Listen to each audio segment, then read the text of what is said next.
Welcome to PAR Tuesday News Review for May 13, 2025. PAR TNR is your news about issues that are important to IDA providers in our community. U.S. House Energy and Commerce Committee Republican members have released the text of their healthcare section and a section-by-section summary.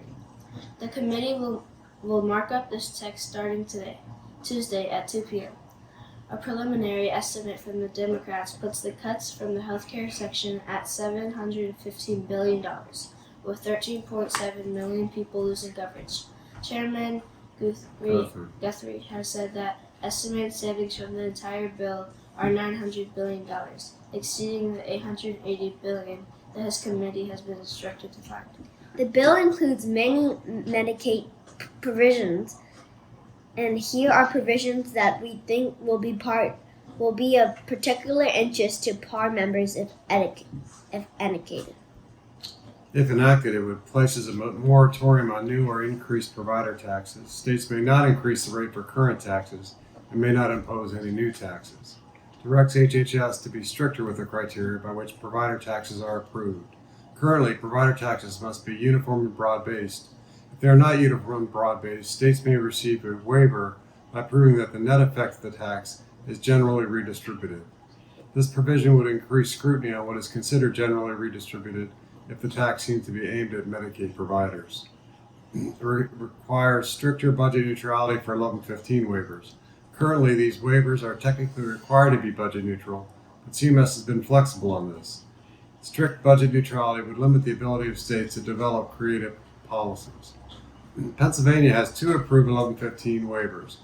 Pennsylvania Keystones of Health, which is not active, and Pennsylvania Medicaid coverage former foster care youth from a different state, and SUD demonstration, which is active. It would limit retroactive Medicaid coverage to 30 days, down from the current 90 days. This could be of concern for our members with ICFs and or nursing facilities. It reduces federal funding to states based on states' payment error rate. We're still awaiting the CBO estimate on exact amount of funding reduction to states. Pennsylvania has experienced a growing payment error rate over the last few years. Please stay tuned to our PAR and Encore for developments this week and moving forward. Providers have had until March 15th to submit their performance-based contracting tier applications and pay for performance applications. PAR will keep members informed on verified counts of tier assignments. ODP has released the proposed performance measures implementation plan and other relevant documents for performance-based contracting for supports coordination, and have announced proposed waiver amendments not related to PBC. Stakeholders will be able to submit comments to ODP until May 26th. PAR members can also send in their comments to par@par.net for our tracking and information purposes. PAR continues to collect stories from individuals and their families about the services they receive for submission to the PA General Assembly for PAR's advocacy purposes.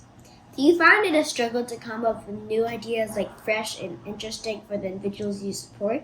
If so, sign up for the May 15th PARedu called How to Create Years Worth of Meaningful Activities on just a few interests. This training is NADSP, Professional accredited for DSPs and frontline supervisors. PAR is hosting the members supporting on Everyday Life Town Hall series. These sessions will offer space for providers to support an everyday life for people with IDA. Visit www.par.net and clicking on the calendar tab. Thanks for watching PAR TNR. Stay safe, everyone, and we'll see you next week. Bye.